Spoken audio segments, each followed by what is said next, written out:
This recording is being made on Tuesday the 19th of August 2003 with Mr. Alf Johnson of 16 London Road, Marlborough. This is Ian Philpott and we begin on mini-disc number 1. Thank you, Alf, for agreeing to talk to us and contribute to the oral history project. If I can begin by asking you, how long and where have you lived in Marlborough? I've lived in Marlborough 72 and a half years, and I was born on December the 20th, 1930, at 23 Kingsbury Street, in the front bedroom there, where I stayed. I was living then with my mother and father. I stayed there until the early 1935. By then my father had died, and I moved with my mother into number 24 Kingsbury Street in to live with my auntie. We stayed there until after my auntie had died, when I bought my house, where I'm now living at number 16 London Road, and moved here in September 1958. And here I am still now. Now then, you're semi-retired now, but perhaps you could take us through the places where you've worked and tell us a little bit about what it was like. I started work in January 1945 in the shop Redwood Brothers. That was in 46 Kingsbury Street, now Henry George's estate agents. That was a gents outfitters, and I worked there for 3 months until April 1945, when I more or less moved across the road to R. Mundy & Son shoe shop, where I was a made apprentice shoe repairer. Apart from when I went in to do my national service, I stayed there until July 1964, when I moved down into number 1 London Road to work for Chandler's the Saddlers. There I stayed for 10 years until July 1974, when I had a complete career change.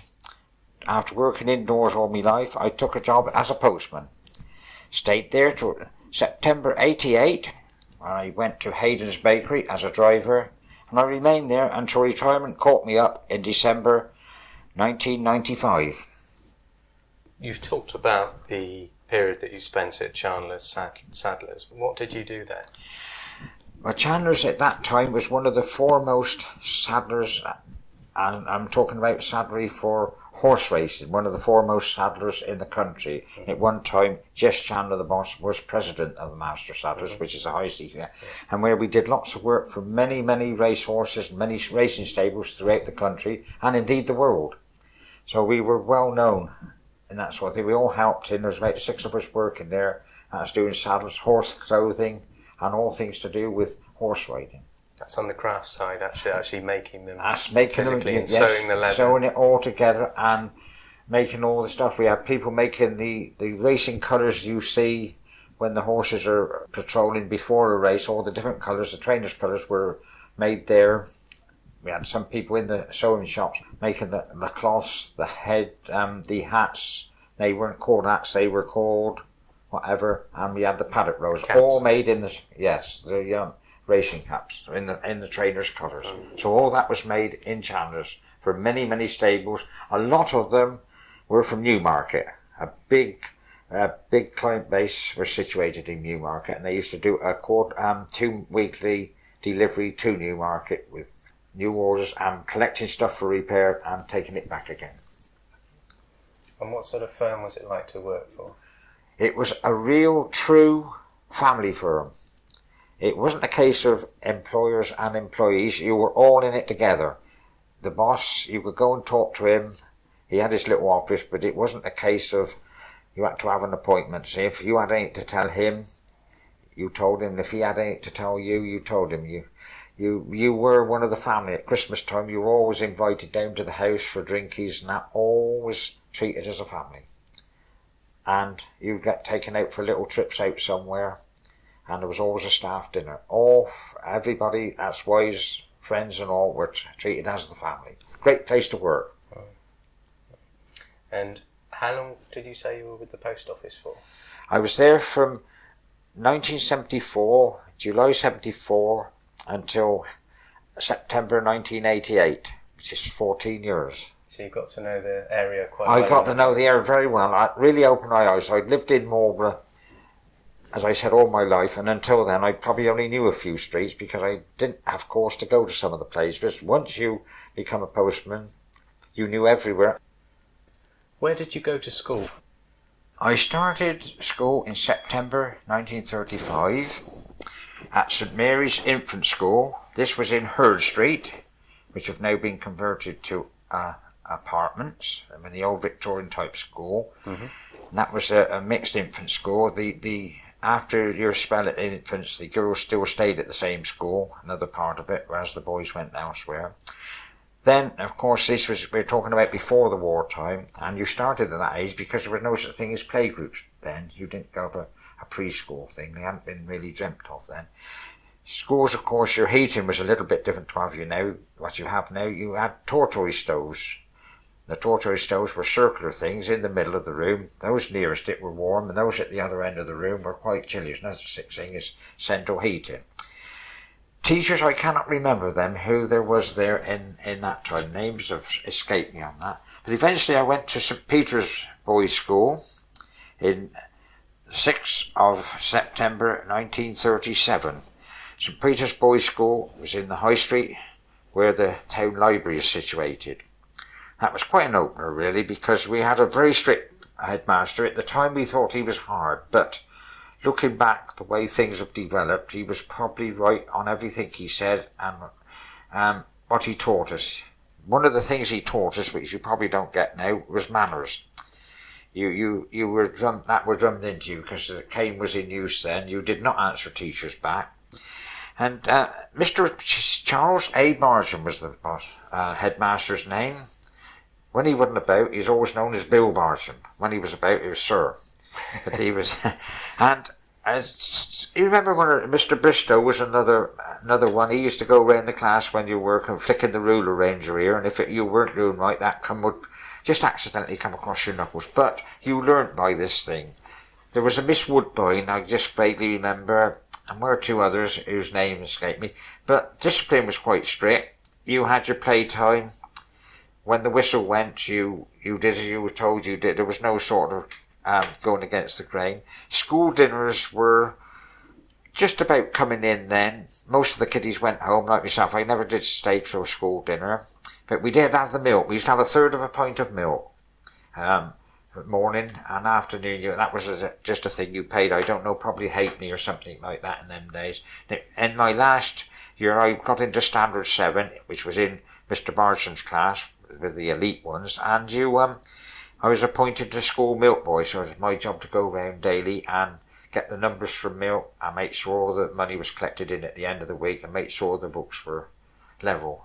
In fact, he wrote about that when he wrote me a reference when I left school in December 1944.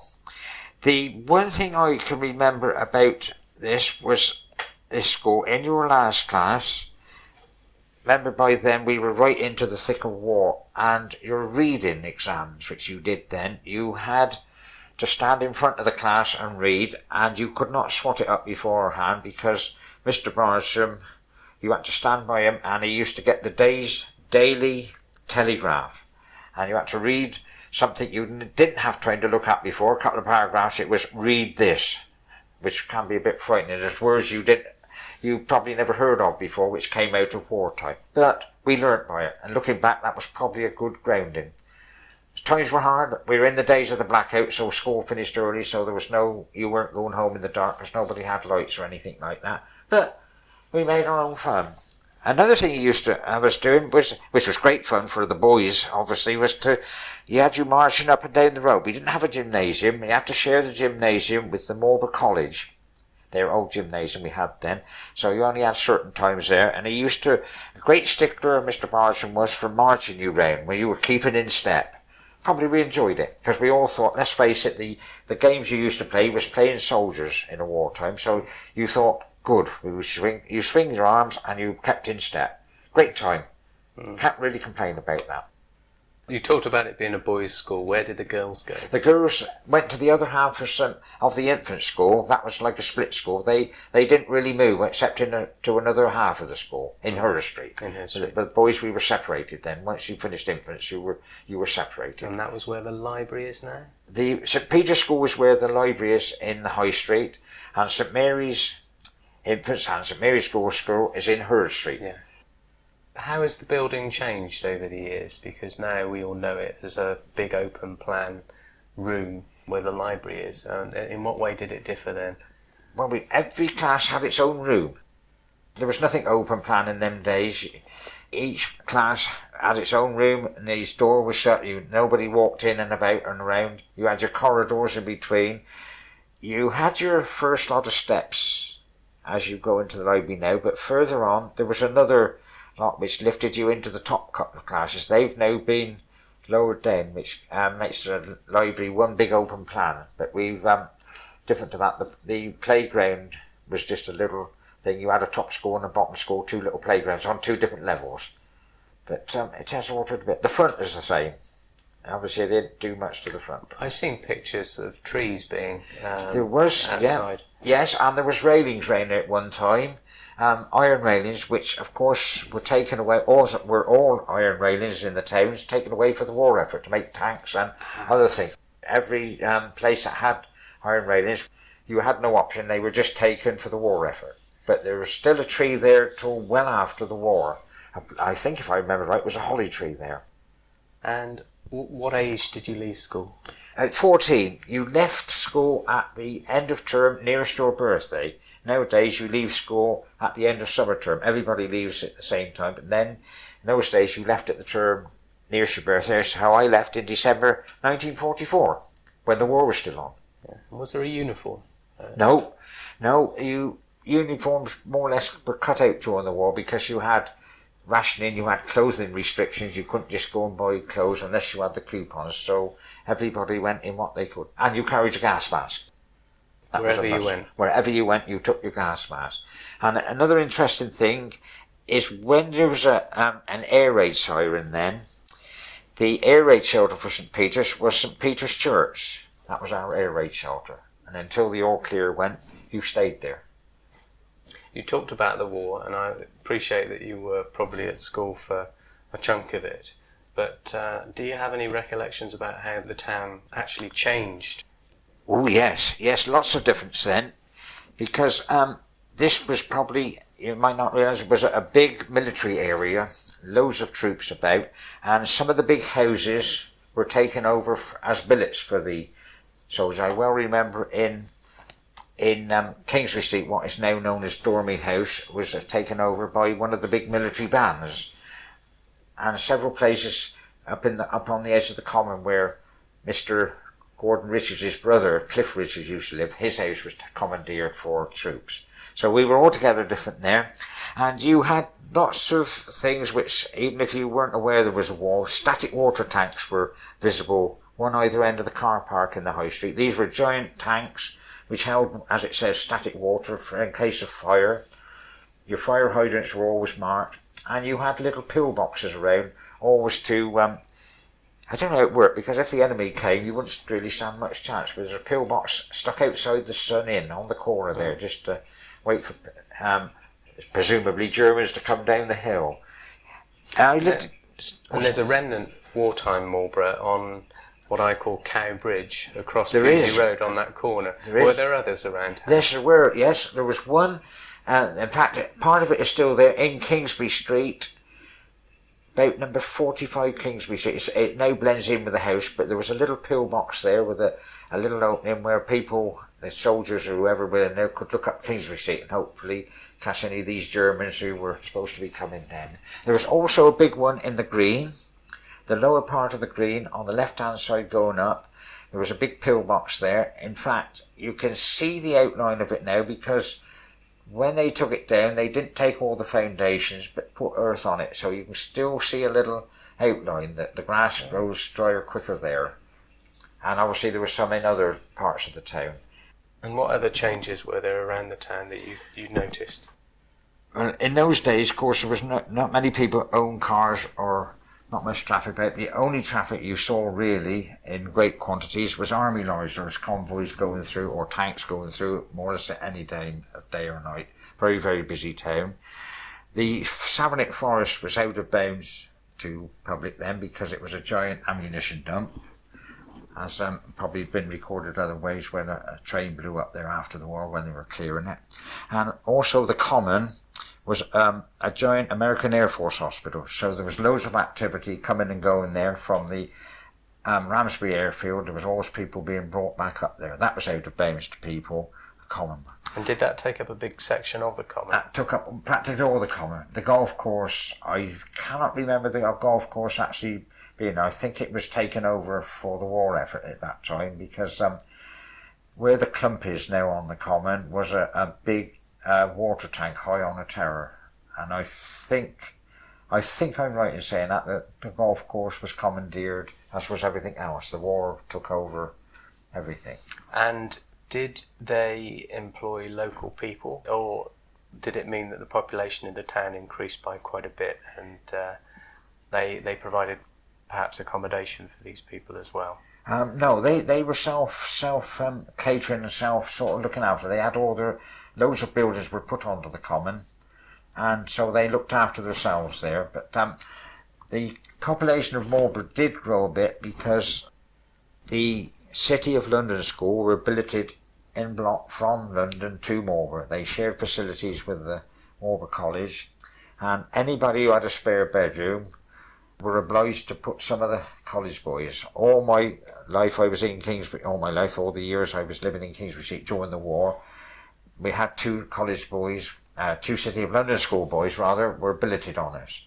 They supplied the bedding, they supplied the little bunk beds, you just slept them. You didn't have to feed them. Of course you did give them something for supper and a little breakfast. You didn't get increased rations? No, you had nothing like that, because you weren't expected to feed them. They ate at the college, they went off early and came back. Did you have a spare room yourself? We did have a spare room. It meant in those days that nowadays you wouldn't do it. You shared a bedroom with my mother, but you had a curtain up, but nobody had any qualms about this. We had no electric at that time, and the toilet was halfway up past 2 or 3 people's houses, but you got by, because it was a war, you just did it. It was just a way of life. You knew no other, and you just carried on.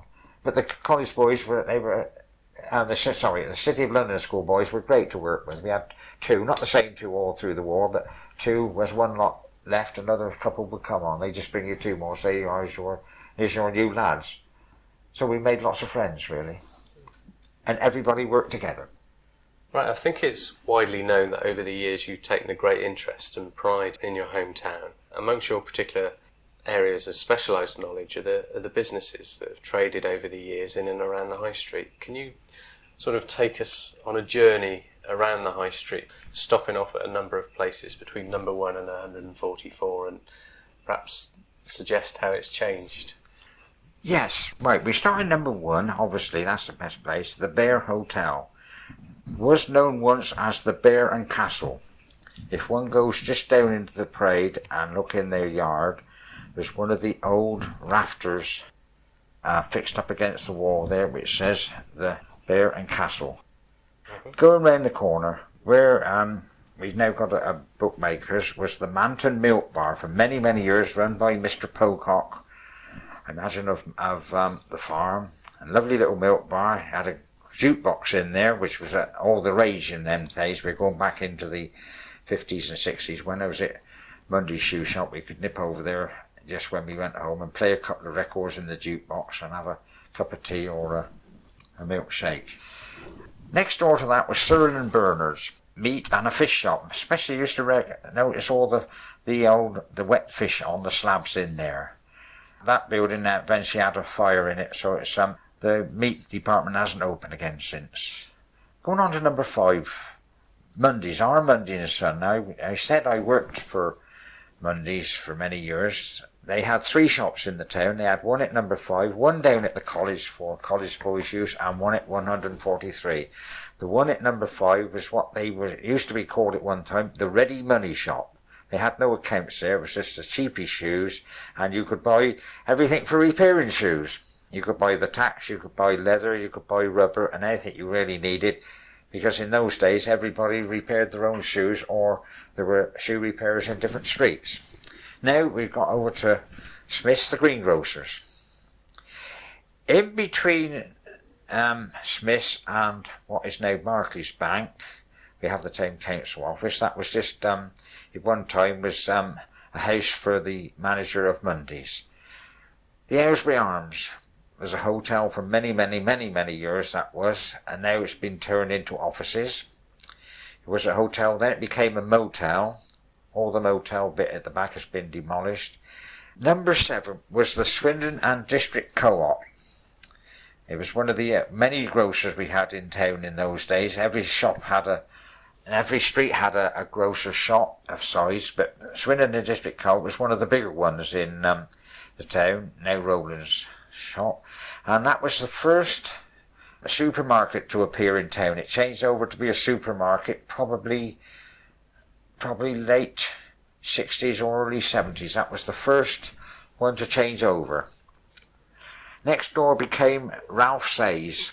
That was a gents' outfitters and a ladies' outfitters. 2 buildings that was, now made into one, and is now the powerhouse. Next door was a family butcher, Paddington's.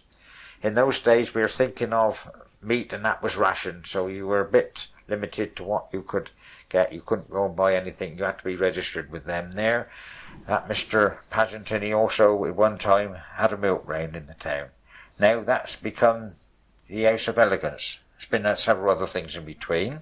A lot of the businesses that you're describing are sort of essential services, should we say, that a lot of people nowadays go to Swindon and other towns for. Would you say that Marlborough was more self-contained in those days? You didn't have to go out of Marlborough if you didn't want to, and people perhaps didn't have the transport that they do now. That's true. Yeah, you didn't have the transport in those days because you relied on buses, an hourly bus to Swindon, and probably you only went to Swindon. That would have been the easiest place. You wouldn't have gone for your weekly shopping because the supermarkets weren't about in them days. You still had the same little shops as you had in towns, and everybody shopped locally. This is probably was the beautiful thing about Marlborough. You had a variety of everything, and people shopped there.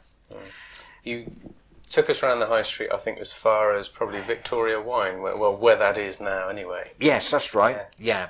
What was there in years gone by? When I was a kid, it was a jeweller's shop, Chivers the Jewellers, a lovely little shop there, masses and masses of stock you had there. You went up some steps there where for those who know Marlborough, with the Victoria Wine, you go in on a level now, but there's steps to the left of the door you go in, which was the main entrance to Chivers' shop, which was rather a good old-fashioned one. Mr. Baker used to have all sorts of clocks chiming. The old-fashioned ones were gone in the days long before digital stuff. That, as I say, is Victoria Wine. The next 2 places have remained the same. The Green Dragon has been there. That's the only place I can remember. It probably was something else once, but can't remember what. And NatWest Bank is still there.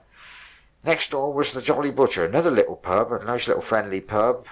Closed many years ago, and at the time it's a little card shop. Next door was Glass, the tobacconist. As well as your tobacco stuff, you could buy a good selection of walking sticks. Probably the only selection of walking sticks in town in them days. And that is now the Tile Reject shop. And where we've now got Robin's World Travel was a hairdresser's. Sean's Hairdressers. Now, before it was Sean's Hairdressers, it was a Ramsbury Building Society office. There was a little yard down there. At one time it was quite a schoolyard. There were some little houses on the left. At one time it was Eustace's Builders, but in my school days it was our carpentry workshop. We used to march up the town of whatever our appropriate afternoon was, and have our little carpentry lessons there. That used to be interesting. Mr. Sawyer, always known as Toddy, Mr. Sawyer. He was a congregational minister in his spare time, but he's a great character, good carpenter, but we respected him for what he taught us. So when did it become an ice cream factory? Because I believe it was that before Waitrose commandeered the place. That's right, it was. Waitrose bought them out, I think, to enlarge their store, but I think, I stand corrected there, probably it's not too many years ago it was an ice cream place there. It just seemed to appear from when Eustace's and Ledley's were there at one time, another builders, just the smaller builders. Exactly when that was, 80s, early 90s or something like that, I think that. Run by a family called Rossi's. Rossi's, that's right. They're little vans. They had to have small vans because big vans could not get down between the buildings either side of it, so they couldn't have a big lorry. No big lorries could deliver anything either. It had to be all small stuff down there. Well, next to that we've got the cinema, and we've probably all seen photographs of the exterior, you know, the big front with its arched doors. Yeah, the arches, yeah, that sort of thing. But what do you remember of what it was like once you went through the arched doors? Yeah, probably that I didn't go much in the war because with blackouts and that, and kids didn't used to go out a lot in them days. There was always a possibility of an air raid, and you were encouraged to stay in, obviously, as much as possible. When you went in, it was reasonably basic, but nice, comfortably basic, shall we say, and a balcony as well. And you went in, it was run by a family firm, whose name escapes me at the moment. They lived Hilliers. They lived a bit further along the high street, and it was mostly family people helped there. One or two of the usherettes were local, and of course, young lads, you play them up, don't you? There's never a case of having to get the police or you get ejected from it. You had to. The usherettes were fairly fierce, were they? Yeah, there was one or two of them. You know, you were frightened to really say anything because discipline was such. Then you didn't think of treading across the traces. The decoration in the cinema itself was quite nice. The cinema screen was coloured lights all the time. Years ago, they tell me that somebody used to play the piano there when they had the silent movies. A person, Mr. Lewis, they told me, but I cannot remember that far back, of course. And once when they were a bit weird, and I think I stand to be corrected, was when it really got a bit lively, is when... Was it Bill Haley and the Comets? Had a film. Was it Rock Around the Clock? Something really modern and that, and it packed it out then. They were expected a bit of trouble then, but nothing more than liveliness with the younger generation, which I was probably getting past the younger generation. But nice little place. A shame when that lost. One of the things in the war was very, very well supported. If you were allowed out of a Sunday evening or went out with your mother, the queues for that on a Sunday evening, the only entertainment there was about in the area. Yeah. Loads of troops. So you come through the front door, there'd be the box office straight ahead. Straight facing you. And one or two entrances in? Two entrances. You could either go left either side, yeah. And so... You talk about a balcony as well. The balcony was immediately on the left before you got to you paid at the box office, then turned back on yourself and went up the stairs to the balcony. It probably didn't hold many hundred people, but there again, space probably wouldn't let it go any bigger. But was it well supported in those days? It was during the war and immediately after, because cinemas were very popular. Every town had one. There was even one at Pewsey was supported well. But actually films went out to the bigger towns there. So, yeah, generally I think was well supported. Very useful during your courting days, I imagine. The back, oh yes, very much so. But I was always warned not to take an umbrella, because I know when I was courting my wife, we went to some creepy film once there, and we went up in the balcony, as all courting couples do, don't they? And I'd put my umbrella leaning up against the seat, and you'd get dreaming off one thing or another, and I accidentally kicked in. It went bump, bump, bump, bump, right down the steps, and everybody... I was not the most popular person in the cinema that night. In fact, I was lucky the usherette who was most feared probably wasn't on duty then, or else I'd probably been waiting out on the street there. But and did the cinema take up both the buildings that face onto the high street that Waitrose now use, or just one of them? Yeah, took up just one of them. They took up where the three arches, I think about three arches, was the cinema, and the other part was Dennis Pocock and Sons. Now, Gantner's was rather interesting place. Ye old chemist, make up any prescription they could, and my mother used to have this special thing she had made up for her. For hand cream, instead of hand cream, it was like a lotion. Whenever she ran out of this, you didn't buy all this stuff then, she had this little recipe. You could go down there and they'd get a bit of powder out of one bottle and a bit of powder out of another and mix it all up, and you had this lovely hand cream. And there was a Mr. Cook there, a giant of a fellow he was, probably 6'6", 6'7". Obviously with that size you had biggest feet. You always had the impression he was going to kick something over there. He was such a giant of a fellow, but ever such a nice bloke. Could mix up anything you wanted in the days before health service, of course, when prescriptions came. But one of the old-fashioned chemists, we said, some of the old decorative bottles, probably now valuable, some of the things. Some he kept real things in and some were just for show. That was Gantner's.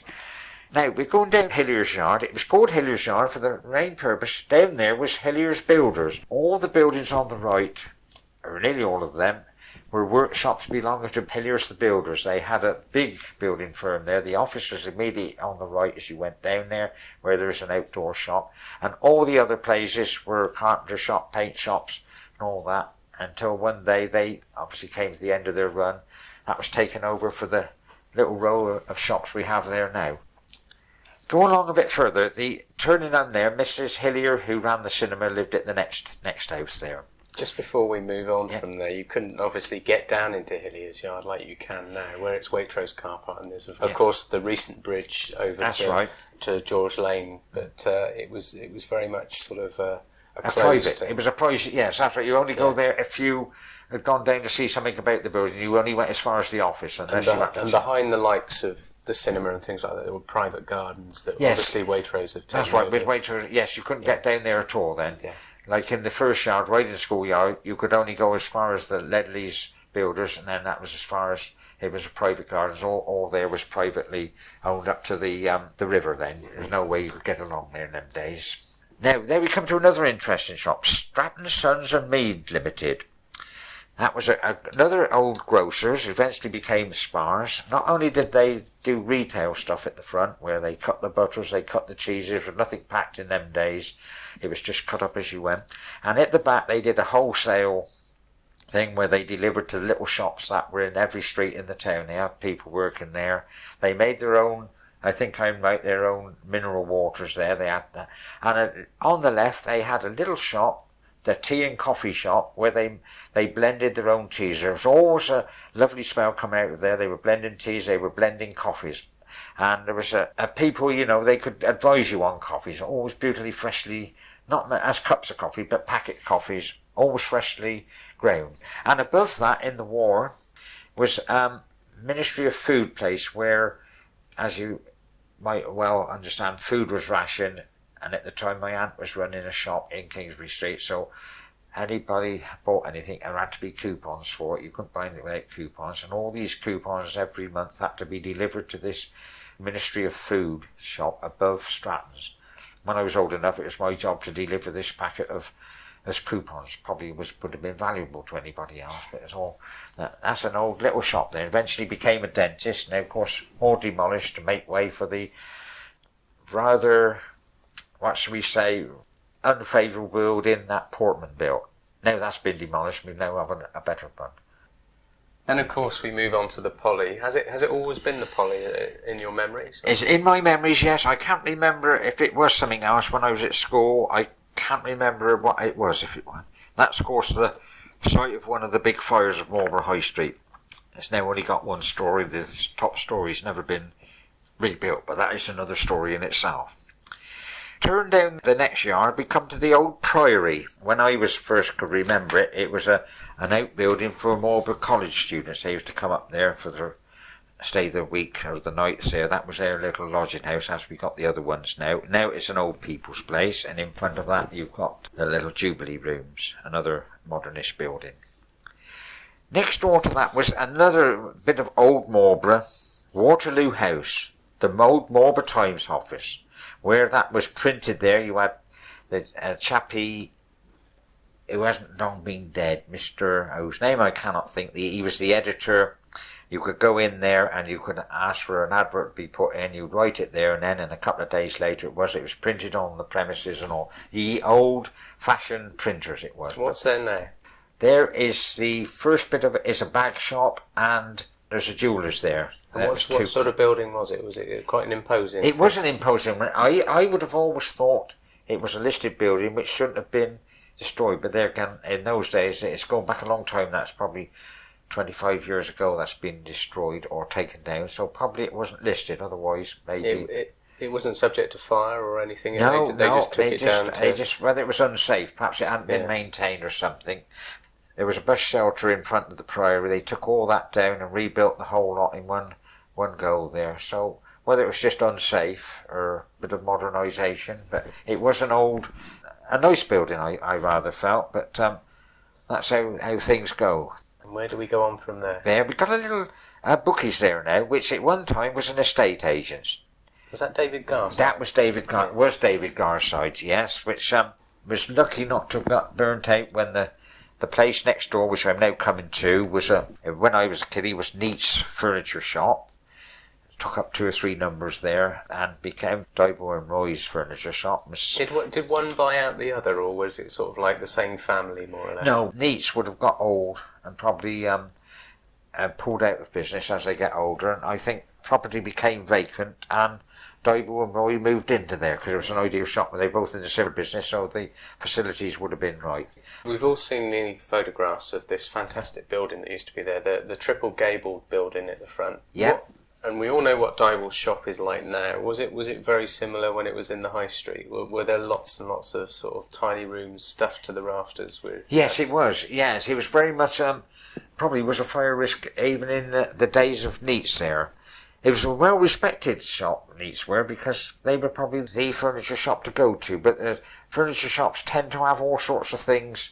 Maybe the showroom is always nice, but they always have to carry so much stock. There's probably stuff stacked up in every room, really. And did it go back quite a way? Oh, yes, a long way back it did, yes.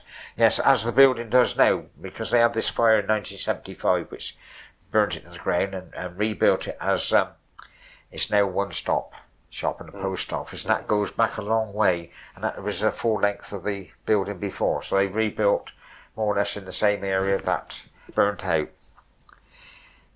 Next door was Webber's, a butcher shop, now more of a photographic shop. And so this is the second butcher's on the same side of the street? Yeah, second on the same side. Yeah, there was another place I didn't mention. Bennett's was where Deacon's are now. That was another grocery shop there. Just one of the little ones. The town had about 4 in at the time. This Webber's was strictly a butcher shop. Probably a bit of fish, maybe. They went together. Fishmonger and butcher went together in those days. Now a photographic shop. Which leads us to the old Merlin Hotel. Still a hotel. I can only remember it as being a hotel, although underneath it different shops come and go. Several places have been and gone in there, right? Which leads us, this of course now leads us to the next yard. After that we got a little shop called Fair Isle. It was called Isbury House at one time, although Isbury House is now in Kingsbury Street, so that moved when people moved. Nice little shop there, leading us on to Lauren House. Now, Lauren House at one time was the home of one of the old doctors of Marlborough, Dr. W.B. Morris. There was a big arts come porchway to that has now been demolished. It then became a fine fair cafe for the bus companies and a bus office there, and is now there's a clothes shop in one half, offices above, and I think the other half is going to be a delicatessen anywhere now. A little bit further, another hotel, the Ivy House Hotel. I can only remember the Ivy House being there. Cannot remember what was there before. I can't remember. There's a little shop in between. It's now another jeweller's.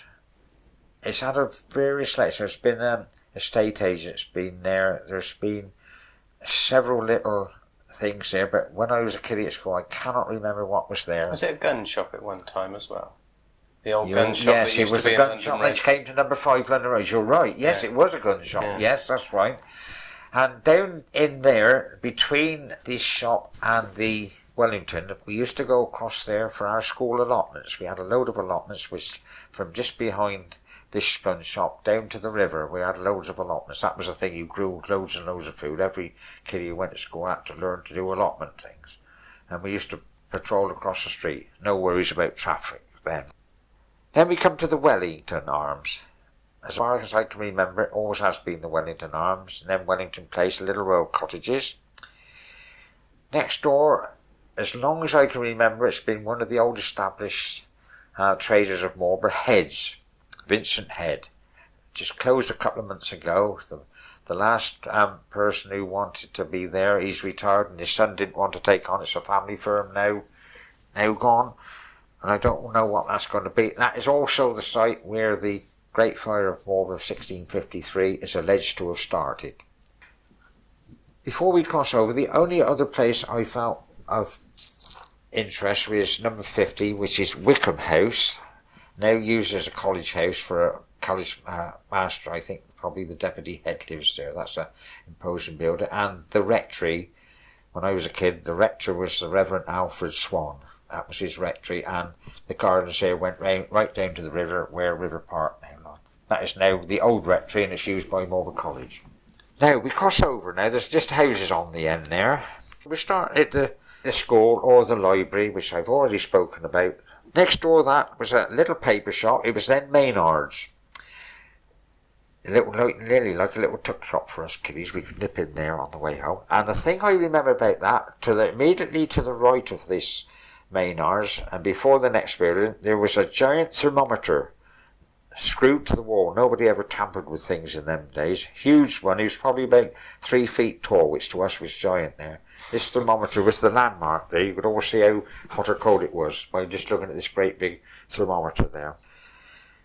We go on a little bit further. There was another yard going up there to where the public conveniences are, and then onto there was Ledley's. They was another builder's firm. They had little place, not a big one because they didn't have the yards at the back there to go. But what's that there now? At the front is now Pink's the florist, and there's a dress shop which leads us up to the XL Cleaners. It was only a small frontage one, just a small builders. They must have had a builder's yard somewhere, and I cannot place where that probably was, but that's where that was. And then we got up to number 98, the XL Cleaners. Number 99 was Pope's, the Chantry Works. That was an ironmonger's as such there, and it was known as a Chantry Works because when that was sold off recently, it became a motor aid shop and various other things. It's now taken over as a cafe. They discovered some of the old windows, which was a chantry. A chantry is like a little religious place. This has now been made a feature of it. You can go into one of these little dining rooms and you've got the windows just as though they're church windows in. Very historic building. One of the buildings that survived the fire of Marlborough. 100 we've got to now. As now a little cake shop. It's changed its hands again recently, so it's still a cake shop, a little place there. As long as I've known it has been a little cake place. It used to be Mr. Block owned it many years and many years ago, which then led us on to the post office. Now a restaurant, and the Ask restaurant, where I used to work as a postman for all those years. And now we go to, it is now Boots the Chemist, but years and years ago it was Rollins, James and Phillips, before it was Boots, and before that it was Russell's Tailors. And what did they do? They made clothes. They were bespoke tailors. They made suits, men's clothing. They were hand workers. My father worked there up to the time he died, and he was a tailor. He used to sit on the floor. I can't remember these because he died before I was old enough to remember, but he used to sit on the floor, made to measure tailoring. So Dad was a true tailor. Obviously, if he'd have still been alive, I'd have had some good handmade suits, wouldn't I? But alas, we didn't have that. 104 to 107 was Freeze Furniture Shops. That was one big firm. They had several numbers, all different sorts of furniture there. And at Christmas time, I can well remember, you went downstairs at number 107. There was Father Christmas in his grotto. As a little kid, you could see him sat down in there. Little wonderland down there, a toy shop down there. Great place to go. That's famous for a lot of its carved frontages. Several of the doors have got carved work on them, and the door frames, very valuable there. And there are a lot of other businesses that particular family had around the town. Can you remember what they were? And they had a funeral service. There was another Free lived in the Green. I can't remember what he did. There was also Free's, I think they were relatives, ran a big coal haulage place in Salisbury Road. They've all now changed. Is that where the council yard is now? Yes, where the council yard and part of Priorsfield. No, I'm sorry, the council yard is where the station was, but the Priorsfield is where Free's coal yard was, because they had a fleet of vehicles going around the country then days. And they also did removals as well, didn't they? Yes, they had their removal place in Back Lane, great big storage places there, and that was just before you come to the back entrance to the Castle and Ball. I remember walking to school. That's right, huge depositories they used to call it. Yeah, it's great big Freeze. Try Freeze first was their slogan, and their lorries. Next one there was a private house there. Another Mr. Free lived there. Where we now have the Nationwide Building Society was Gales of Printers, another little printers, not printing of paper such, but they did printing of booklets and any other things you wanted, posters and things like that. Gales of Printers. Then there was a yard. It was their Usher's Brewery depot there. But then in the rebuilding some years back, the yard was moved to the right and the wine rack became where the yard was. just a swap round. Yeah. They moved the building. Going on a bit further now, but are you still with us? We had where the Edinburgh Wool Mill and Monsoon now was a place called the Georgian Restaurant, a well-known place, a good eating place, was known as the Georgian for many, many, many years.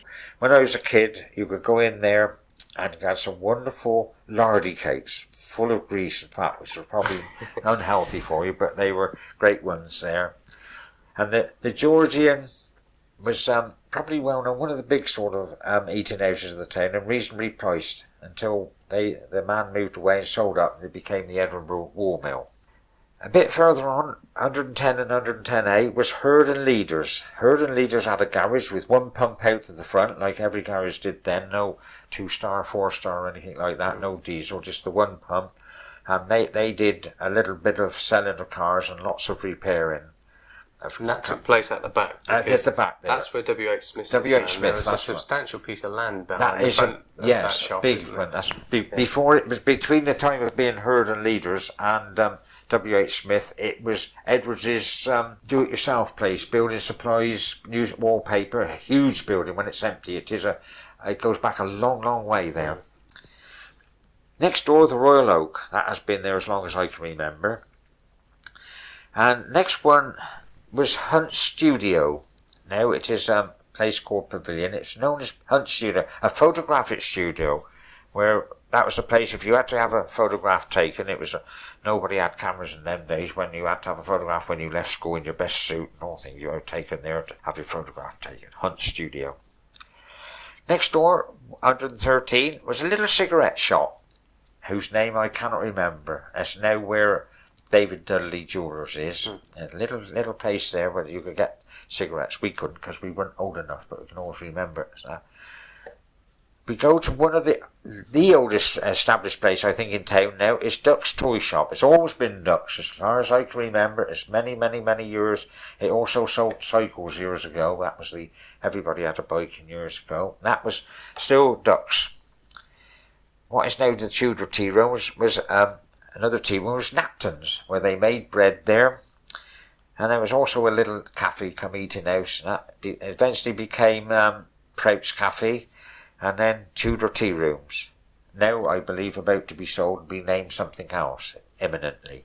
We crossed the little yard there and come to the Conservative Club. I cannot remember anything else being there other than the Conservative Club. I stand to be corrected on that one. And next door, the Castle and Ball Hotel. Always been the Castle Hall Hotel. Coaches going up to London. That was a little place there for changing horses and staying the night. Crossing the next little yard there, we came to a little shop. It's now Walton Clothing. It was called Flux's. A little newsagent shop and a bookshop up some steps in them days. When that sold out, it became a little branch of the Ramsby Building Society then. It hadn't been taken over. It moved across from the bottom side of the high street I described earlier to the top side. And if I remember rightly, that's where I first encountered your models. You used to display your fairground models. You did, yes. In the window they there. Were in the window, yes. Yeah. The manageress at that time was a Mrs. Barbara Baggs, and she asked me could I put my models in my window one fair, as the lady in the bottom side, Mrs. Ann Cook, years previously had asked me to put some in. I was a regular exhibitor in the old Ramsby Building Society. Yeah, it's quite true there. Yes, that's where you found them. Nice little window there, and a good site for when the fairs were about. People saw them then. And the next one, I believe, was where the estate agents is now, Wheeler House, named after Dr. Bob Wheeler. He had his surgery there. Dr. Bob Wheeler, he was well known, not only a doctor, but he was a surgeon as well, worked hard for Savernake Hospital. Eventually, he went into partnership with the Doctors Morris and became Morris and Wheeler Partnership in the High Street. But Dr. Bob, sadly, he died well before he should have done. He had an illness and he died. A great, great character, really. One of the old-style doctors, consists, knew what he wanted. When you didn't try to cross his path, he knew what was wanted. But very, very skilled man. Next, 120. There was a little Dumfries sweet shop in them days, up a step, which many people could easily fall back out of. It eventually became another paper shop, and now it is a little boutique. A little tiny alleyway there. It used to lead up to a place that used to make coffins. Little old-fashioned craftsman he was. Next. Carrying on from there, it was when I was young, was Salisbury's, a music shop. A long, long time. Eric Free, who used to own that, he's former mayor of Marlborough 6 times, and he had this little music shop in it at the beginning of the days when radio came in. You used to take your accumulators there to be charged up once a week, and probably about £6 a charge. What's an accumulator? An accumulator, now we're going back to the days of the valve radios, in the days before batteries were what they are. You used to have a high tension battery you put into these things, which you had to carry home, and you had these accumulators where were glass square things with acid in them, around some like some little bars things, which used to generate the power for your radio. Highly complex thing it was, really. And you could buy the old records then, long before they were called LPs. 78s. 78s. You could buy the little needles to change the needles in your gramophones. Not record players, and gramophones. Really old place. Which then led us on to next door, 122, was a little tiny wool shop at Miss Treeherne. I can remember sat in there, dear old soul he was, until she eventually retired or whatever, and Salisbury took over that one. Salisbury's or Eric Free took that one over. It's now, these 2 places are now another boutique. 123, where I used to get my hair cut when I was a little boy. Archer's Hairdressers, up 2 steps there. The gents' hairdressers was downstairs and ladies' hairdressers upstairs. That's been closed many years now. It became a stationer's, became a jeans shop. It became all sorts of things on leases. It's now a little shop that sells Italian giftware. This leads us on to 124, Burgess's. That was another greengrocer's there. The front of the shop really was up the side of the shop, shall we say. You went up the yard a little way to get served there. Mr. Burgess, now long gone. There's been several other things in between. Now a shoe shop. Was it actually open up the side? Up the side. There was windows at the front, but you didn't go in that way. You went up the side where you were served through the hatches there. Mr. Burgess, great big fellow. I remember him there. So we went on to there, a place that has been there for as long as I can remember. Lloyd's Bank, hasn't changed much. On to a bit further, another grocer's then, 127, was the International Stores. Another of these places, it wasn't, in those days, it wasn't a supermarket, it was just one way you got served. That eventually became, I think I'm right in saying, there was a wallpaper shop there at one time, and it is now Toomer's Gardening Shop. So 128 and 129, at one time was the Marlborough Tea Rooms, an old place there, and like a little bus office you had there. And next one was a grocer shop, yet again, Pocock's Grocers, another non-supermarket style one. Those eventually was all pulled down, and it became Woolworths, as we now know it. Why did they pull the building down? Do you know? They were old buildings, really old Marlborough. Probably listed buildings weren't so important, but that one I think was the idea was that it was cheaper and better to pull them down and have a more modern one than to try and do up the one that was left there. So we've now got Woolworths been there for 25 years or so. That took us up to 129. We then came to 130, which was offices at one time. A little office, come ladies' hairdressers there. It then became a supermarket, and then it became the Merchant Ventures of Marlborough. That was several little shops in one. Then that idea gradually went out of thing. It became a little shoe shop for a while. And now it's Portman Building Society. Have got their offices there now. That's right, and there's a video shop in the same part of the building. That's on the right. other half, yeah. It was a divided building once. They made it into one for the Merchant Ventures, and then they divided it back again to make the little video shop. That's quite correct there. And what used to be next door where Leighton's Opticians is now? That years and years ago was Boots the Chemist. Little tiny Boots the Chemist it was, because in them days they didn't sell everything like they do now. It was little tiny Boots until the site down further became available. A little tiny place where you could still get your prescriptions done, of course. Going on a little bit further was Baker's and a little chemist, a little private chemist, and Mr. and Mrs. Baker, well remember them. After what was Boots was then W.H. Smith, what is now the Merchant's House. The next shop was Baker's, the chemist, which is now Clark's Shoe Shop. Another old place was at number 134 to 135 was Dale's the Ironmongers. That was another ye old place, wooden floors, very, very, very old. An old couple used to run it, but you used to get your oil for your oil heating for that. Go and buy a gallon of oil in them days there. Now has become to Summerfield Supermarket. The frontage still stays reasonably the same. Next door, White Horse Bookshop. I can't remember anything else being there. Old pictures I have still show the White Horse Bookshop. The little yard up there is called Chandler's Yard, or Horse Passage.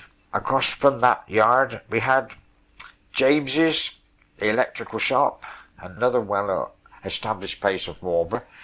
As he changed a couple of times, it was Head and Robbins, then it became a flower shop, and now it's a baby clothes shop.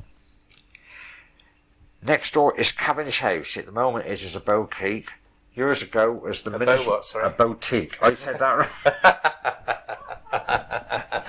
right. A boutique, as lots of places have in more, but it was the Ministry of Pensions and National Service, where you had to, when you left school, you had to register to pay your stamp and all that sort of thing. Another phrase, like a forerunner of the Labour Exchange as we have it now.